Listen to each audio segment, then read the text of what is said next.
qancha unda xohlaysan deganida men kerak emas, kissalarni hali zikr qilasan deb so'rab o'tadi. Ana hozirgacha chiqadigan barcha kissalar, ya'ni hozirgacha chiqqan barcha kissalarni Abdurahim Amin ismi ham zikr qilib o'tilgan. Ostida Prezidentimiz Shavkat Mirziyoyevga 2023-yilda sovg'a qilingan kissani bir bo'lagini ko'rishlar mumkin. Prezidentimiz ana shu kissani Islom sivilizatsiya markazi uchun vaqf qilgan. Ana shu joyda Abdurahmon Amin ismi ham zikr qilib o'tilgan hisoblanadi. Keyingisi esa bu yerda ko'rishlar mumkin. Ana 13-asrda foydalanilgan Kabutulloh eshiklarining haqiqiy kalitlar kissani bir bo'lagi hamda osilib turgan kissa haqiqiy hisoblanadi. Bu bizga 2025-yilda O'zbekiston Respublikasiga qaytarib olmaslik sharti bilan sovg'a qilingan. Bu prezidentimizga sovg'a qilingan. Prezidentimiz esa buni Islom sivilizatsiya markaziga yetkazgan. Bular ham aynan yuborilgan maktublarni ko'rishlar mumkin. Bu sahobalar tomonidan yozilgan. Sababi payg'ambarimiz Muhammad sallallohu alayhi vasallamga Alloh taolo tomonidan yozish hamda o'qish ilmi taqdim etilmagan. Bu kelajakda Qur'oni Karimni Muhammad yozdi degan noto'g'ri qarashlar bo'lmasligi uchun.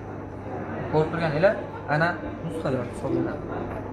Keyingisi esa 1925-yilga qadar bu ana Arab yarim orolliklari Usmonli imperiyasi tasarrufida bo'lgan davrda tikilgan rangli kissa hisoblanadi. Bunda o'sha Baqarani 255-oyati, ya'ni qaysi oyat bu? Oyat al-Kursi yozilgan qismini ko'rishingiz mumkin. Bu haqiqiy hisoblanadi. Bu ham shu kissani bir bo'lagi, bu ham haqiqiy. Endi navbat esa Baytul Hikma ila fan ma'rifat markaziga kelamiz. Hop, aynan bu yerda ko'rishingiz mumkin. Bag'dod shahri tasvirlab o'tilgan.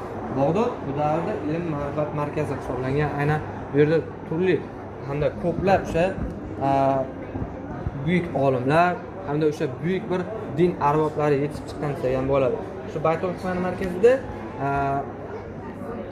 o'sha xalqning bog'liq tomonlardan qilingan ixtiro hisoblanadi. Nil daryosida suv sathini ko'tarilishi, qirg'oqchilik bo'lish bo'lmasligi yoki toshqinlar bo'lish bo'lmasligini oldindan bashorat qilish uchun foydalanilgan.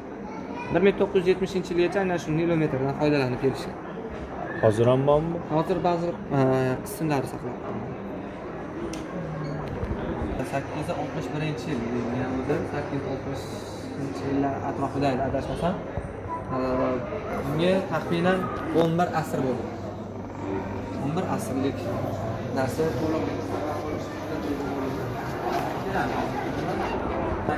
videoligimizda Xorazm mamlakati